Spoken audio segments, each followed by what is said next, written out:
Okay. If anyone is having trouble get on, you can just post in the chat, and then I will try to get them out an email as soon as possible via the Add People feature.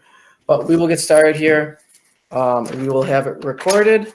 And that way, if anyone has any questions on it or wants to refer back to it, or was unable to make the meeting, you can send that out via Charms. But I'd like to thank you all for attending the meeting and bearing with us during these, technological issues. I'd like to thank everyone who participated in the survey. We had about over 95% participation in the survey. I'd like to also thank the Akron Music Parents Board for their continued support with fundraising, as well as a couple other parents who, were lead roles, especially in the moms. I'd like to thank Melissa Polkowski and Mrs. Stahl for all the work they've done, as well as the other parents and students who extended a helping hand for that, as well as Kathy Chubb for running the fruit fundraiser. A couple things for our agenda today. We are just going to be, letting Megan will be going over the questions on the survey, and that will be followed up by Mrs. Sandville going over our objectives moving forward. If you have a question at any time, please post it in the chat box, and then we will get to as many questions as we can tonight. And then those that we don't get to, we will create a document and copy and paste those over. That way we can look at all the questions. And as always, if you want to give us a call after this, you can always give us a call on our school phones, and we can always give you a call back. So without further ado, Megan, we'll start with a question run on the thing. If you want to share your screen. Yes, I will. And if you hear those little dings, those are admitting people into the meeting. So I have to keep kind of going back and forth to do that. But I will turn on my screen sharing, and I'm just going to go basically question by question and show you the results in like a pie chart form, in like a graph form. Hang on 1 second, please. So many windows. Okay. So here is the first, hopefully you can see it big enough, but the first question, you can see it says all students and chaperones will be required to have a negative COVID test 3 days prior to departure. And you can see 84.4% were in agreement for that, and 15.6% not in agreement for that. Out of 141 responses, I think we have about 150 students in the department. This question is referring to the number of kids per room, and 62% were most comfortable with 2 to 3 in a room, meaning 1 per bed. If there was a cot or a sleeper sofa, then we could do a third person. 20% at 4 and 17% at 5. Sometimes we would really pack them into those rooms to keep the costs down. So that's what we're looking at for that. We asked for parents to confirm that all attendees have to wear a mask at all times indoors. And as you can see, the vast majority of people agree to that, with a small number that said they were not willing to do this. The fourth question was pertaining to if we travel to Florida, would immediate family be attending as well, like on a family vacation? And 61% said yes, family would be there. 39% said no, family would not be in the area. The fifth question, or the fifth statement, is regarding showing symptoms on the trip. If a student or a chaperone starts to show symptoms of COVID-19, which, as we know, could basically be anything, that person would have to be isolated in their hotel room, in a different hotel room, and all of the people in close contact with that person, the roommates, the ones within probably a 6-foot radius on the bus, the students eating meals with that person, that individual. So that's a big one. 74.5% of people were willing to agree to isolating a student in a hotel room and then coming immediately to pick them up. And 25.5% were not in agreement to do that. Hang on, let me admit somebody. The next slide, we are up to 6. We asked if parents were willing to pay for an expensive trip if we would not be performing for an audience, like marching in a parade or performing in a concert. 55% said yes, they would be willing. 44.7 said no, they would not be willing to pay for a trip. This is a chart showing people's comfort level with traveling times. You can see 56.7% were comfortable with a full 24 to 26 hours of traveling. About 29% went for 3 to 5 hours. Just under 10% preferred a 2-hour or less trip. And then you can see a smaller percentage of students would not be attending the trip. And we're getting toward the end now. So after reading all of those, oh no, I missed one, sorry. Here's question 8.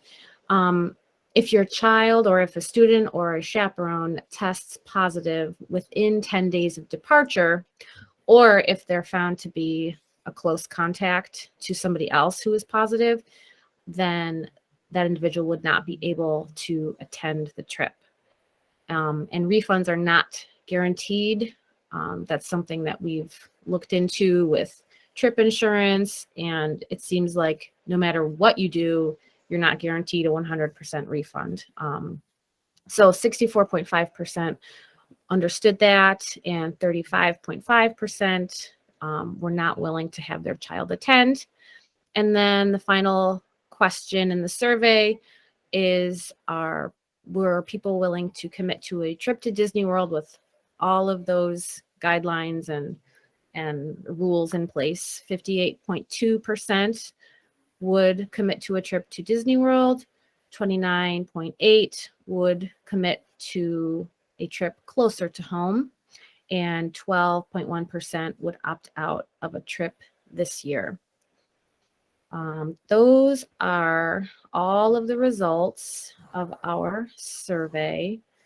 I guess I will turn it over to Mrs. Sandville.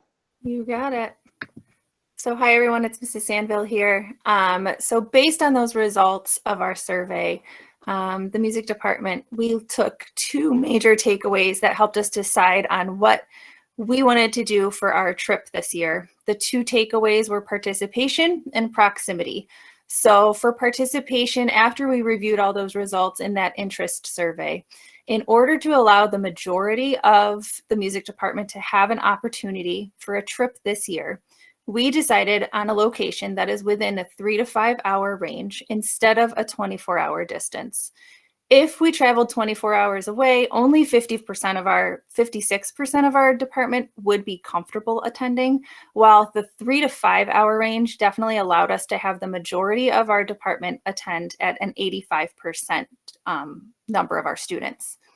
So that was one of our takeaways, was our our participation. The second one was our proximity. As with any trip, we have to plan for the just in case something happens scenario. And this year that planning is heightened incredibly with the conditions we are in right now with COVID, showing symptoms, testing, quarantining, all of the above. Being 24 hours away is not feasible for many families. A Florida trip would mean if a student needs to be quarantined or tested, a family member needs to be able to get to their child. And with a 24-hour distance being away, this is a huge feat. Being 3 to 4 hours away from Akron allows parents to have the chance to pick up their child in a timely manner. So the music department has seriously considered all scenarios and options, and we are proud to present our 2022 music department trip to Cedar Point, Ohio. This trip will take place on Friday, May 20th through Sunday, May 22nd. Some of the highlights of our Cedar Point trip are going to include the Rock and Roll Hall of Fame, a Cleveland Indians baseball game, an entire day at Cedar Point Amusement Park, get to see the Cleveland Aquarium, and even a brunch boat cruise before we head home. So that is what we'd like to present to you as our 2022 music department trip. So I guess if anybody has questions, you can type them into the chat box right now. If you want to give us a call, you can call us tomorrow. I don't know, Mr. Bardo or Mrs. Pitts, if you wanted to say anything else. Yeah, I just wanted to add that tomorrow we're going to have a 5th period meet for all of the kids in school during band, orchestra, and chorus in the auditorium, so we can present the trip to them. I made a slideshow to kind of, get them excited about this trip that's going to happen for them in May. Awesome. The dates are May 20th to May 22nd. And yes, we will have all that information sent out as well as given to the kids tomorrow in their orchestra, band, and chorus rehearsals. And this trip is not going to be a performance trip. The reason for that is with all of the sudden COVID absences that are even still happening now, we can't bank on certain key, players, musicians, and singers being involved, being able to participate. So it's just going to be an enrichment cultural trip. One thing, when we have the details finalized, we will send a detailed trip itinerary home as well as a deposit slip. So you will receive all that information once it is all finalized. We are going to plan events where we don't need to be vaccinated. We're doing a lot of things outside. If we go to see a concert, we're looking at like a symphonic opera performance possibly. They don't require vaccinations, and so we have to find out if they would accept our negative COVID test before our departure from Buffalo. But we're not going to do any activities that require vaccination. I have a question on high schoolers. This would be a high schoolers trip as of right now. That's what we have decided on. Another one is, I understand the rolling averages right now are, you might look at them and they're a little different. As we said, one of our main priorities is proximity, and having the students 3 hours away versus 24 hours away, not being able to be put on a plane to go home is a very big concern. And with closer proximity, it allows for parents to pick up their student within a day. If for case something happens, if a student does get quarantined, you're looking at a plane ride down and then 24 hours back. And if a family cannot afford that, that is a big concern of ours. Mm-hmm. Asking the next time we could go to Disney World, we don't necessarily have to stick with this every 4 years. We could look to see next year, the next possible safest, time. We're not married to the every 4 years we're going to Disney rule. It can happen sooner. Question on the, where did I see that? do the kids have to get COVID Yes, tested? students will be required to get COVID tested within 72 hours of the trip.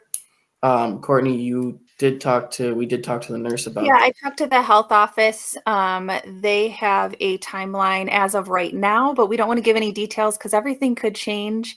But the health office said if we get tested, let's say we leave Friday morning, if we're all tested on Wednesday, that gives Thursday for the results to get back before you get on a bus on Friday.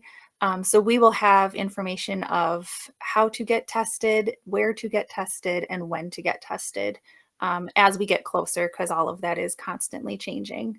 But as of right now, that would be a scenario.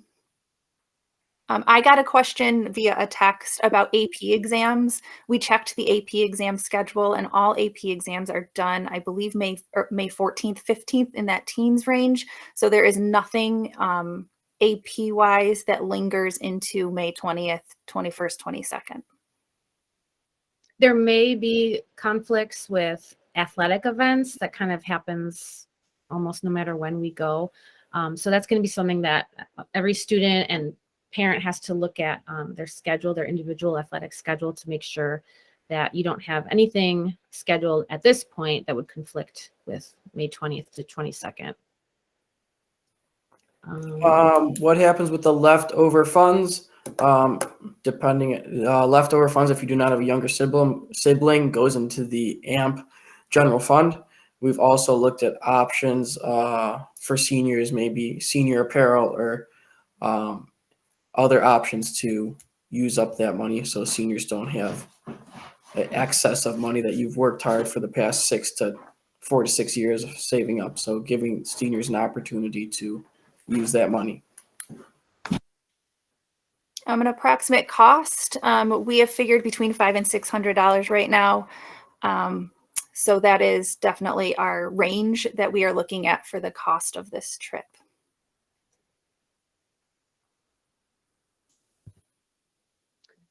Let's see. We'll go over the itinerary again tomorrow in our class, but some of the highlights were Rock and Roll Hall of Fame, an Indians game, Cedar Point for a day, the aquarium, and then a brunch cruise. And we can, you will have the opportunity to listen back to this meeting as well, and we can also send out an email with those, highlights for our upcoming trip. A big factor in the timing for this trip was we had to wait until Cedar Point opened for the season without waiting too long and going in June, but Cedar Point opens in May. And we also wanted to catch that Indians game, the baseball game. So we had to follow their schedule and get there when they were in town. Those are two of the big things. So Cedar Point was, I think they opened this year on May 19th. Yeah, I want to say it was 16th, 17th, something like that. We're going to be going right at the very beginning of their season, which is basically the earliest that we could do to get into a theme park. This trip hasn't been officially approved by the Board of Education, but we were given the green light by Mr. McCabe and Mr. Dimitrov to go ahead and share with all of our parents and with our students what direction we're going in, because we've waited long enough.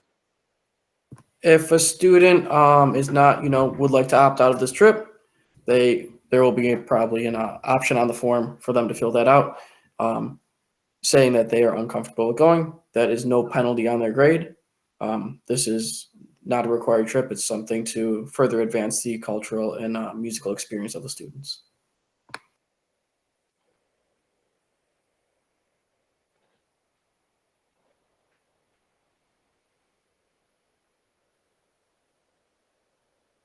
It is disappointing that we aren't going to be able to perform. I mean, that's what we are. We're performers. But if you think about it, it would be like going to the playoffs and then all of a sudden your, quarterback and what are some football positions? Like your 5 best players all of a sudden can't play without warning. They can't play. So then what? That would be what it's like. We have to have backup plan upon backup plan. It's a lot. So unfortunately, performing on this trip isn't going to happen. That's why we're looking at as many musical opportunities for us to be experiencing. Instead of performing, we're going to be able to see the performers and watch everybody and what you could become post high school. If many opt out, will the trip get canceled? Usually with a trip, the goal is to fill a bus or fill however many buses you have. So, as long as we have enough students to fill a bus or almost fill 2 buses, then we'll take our trip, even if it's 1 bus, because we want to give the opportunity to as many people as we can. Yes, we cannot predict. I don't think we can predict the numbers on who's going to opt out, but just from what our survey numbers were, that's what we were going off of. Given if a student was going to go to Florida and go to somewhere closer, looking at those 3 to 5 hours and bus ride information, as well as, students who felt comfortable with going to Florida, as well as comfortable going with some closer destination. Mr. Chubb, on Prism, we will have more information on that forthcoming this week. Keith saying. Will AMP allow this to be funded as it is a high school trip and not a performance trip? Correct me, I don't know if you guys want to add to this, but I think this is a teacher, it's a school music department trip, not necessarily an AMP funded trip. I'm not sure what Mr. Massey means. If Mr. Massey, are you talking about how AMP often will pay for like a bus or support in that way? You can unmute yourself also, Mr. Massey, if you want to just talk for a moment. Can you hear me? Yep. All right, great. My question is, the students have raised funds through AMP, as AMP is a fundraising avenue for the music department. So have you discussed it with AMP? Are they going to allow the students to use their funds for a trip that is not so much a performance trip, but it is a high school trip? I don't think that was, it makes a big difference because there's a lot of money that the students have raised over the years in anticipation of going to Disney. And if a $600 trip isn't within the means of somebody to just pay up, many of the kids have that or more in their accounts right now, I would think. So I just wanted to know if you'd looked at that yet.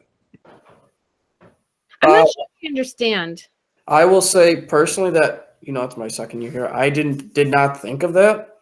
But from what I'm understanding was we are doing a trip. It's music department trip. Our focus is taking the music department and enhancing the cultural and musical, furthering their musical cultural ability by taking a trip. That I did not think that would be of discretion. No, sir, I understand. And Mrs. Pitts, I don't know if I can maybe make myself any clearer. The funds are raised through AMP for musical performances, as I understand, and I'm no expert on the AMP board and what they do. I'm not on it. But my question is, have you asked AMP if because I believe they control the funds that are earned through the kids' fundraising, as the funds, if the kids don't use them, go back into the AMP fund, which will then work for future kids and projects that you all do. Have you talked to them yet? Are the kids going to be able to use their funds for this trip? That's my question. I don't know that it's really all that confusing, but if I can clarify it, please let me know.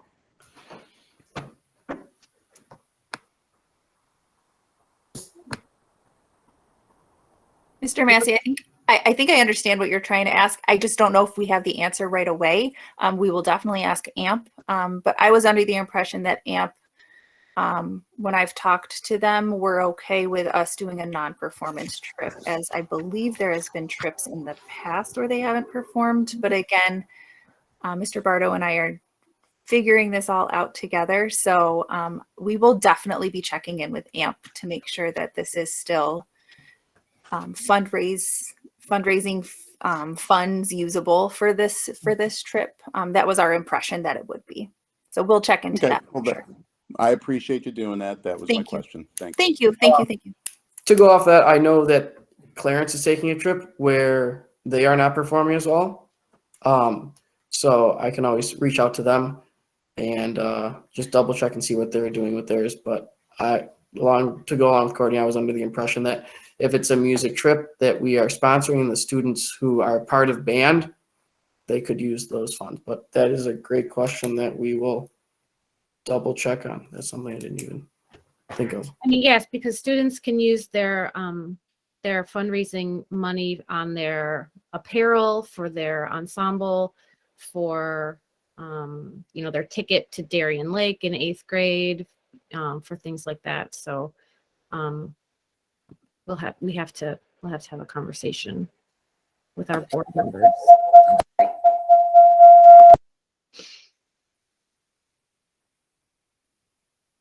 Yep, go ahead, Debbie. Okay. And if it is a problem, I'm sure we can hitch up with a college. You know, if you feel we need a musical component, I'm sure we can hitch up with a college to do a musical workshop like we did the last time we went to Pittsburgh. The only playing we did in Pittsburgh was at a college. So we didn't have a performance, we had a workshop at a college. So if that was going to be a requirement of the trip, I'm sure we could fit that in at a college.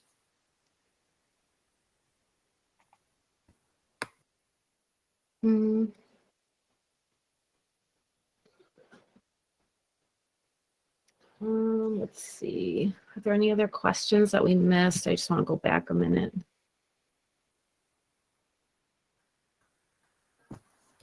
I understand the issue for Disney was non-performance by chorus. Looking at the survey when we talked about, Courtney talked about, our two things were proximity and participation, and taking a trip that is closer allows for a greater participation from everyone in the music department. And looking at the safety, as we talked about, being closer to home within that 3 to 5 hour range allows for a parent or guardian to pick up their child within a day. I understand that on the survey we did have parents that are going to be down at Disney if we did take a Disney trip, which is great. That'd be great, but that's something where we need, if that was the case, we need every parent there just in case of a situation like that. So going back, that's just looking at the data and putting the safety of our students first. We have a question. Can students ride with their parents instead of on the school bus? I know in the past we've had students take a bus to the location and then go home with a parent.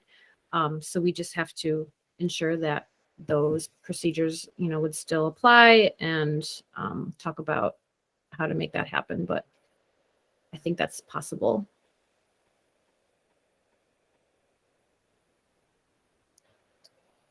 Let's see. Does anybody have any questions that we didn't answer? There's a question about the 8th graders. Since we're not performing, the 8th graders aren't invited on this trip anymore. And I'll let you guys answer because I didn't have any 8th graders.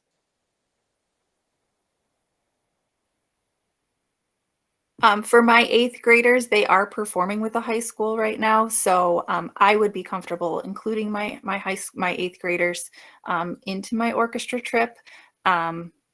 That was when I offered it to them, I said, "You're invited to our trip, not necessarily to Disney. You are coming for our trip." So, in my respect, I have to hold my word to that, and I have to say that my 8th graders would be invited in.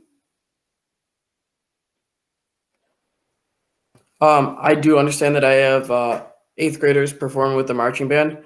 If the marching band isn't going, I am on the fence about right now with about 8th graders performing, since currently in the years past, it's been like a high school band trip from what I've understood. And then if the high school band is performing at a college, that is generally their high school ensemble versus the high school marching band. And I understand in years past, if it's been Disney, that 8th graders have been invited to perform. So I will let them know when we have our further details on that. We will be sending all the highlights and details home tomorrow. We have a 5th period planned for all of our orchestra, band, chorus to get together and send all of that information home and present all of this to all the students as well. Again, they can ask questions tomorrow, of course, of us. We will have this meeting recorded, which we will be able to send out, and we will take a look at the chat and make sure all those questions are copied and go through and just double check that we didn't miss anything. I'd like to thank everyone for all your questions. They were great questions, and for attending this meeting. And sorry about the technical confusion at the start, but we have it recorded, so we will be able to push this out if needed. Thank you, everybody. Thank you.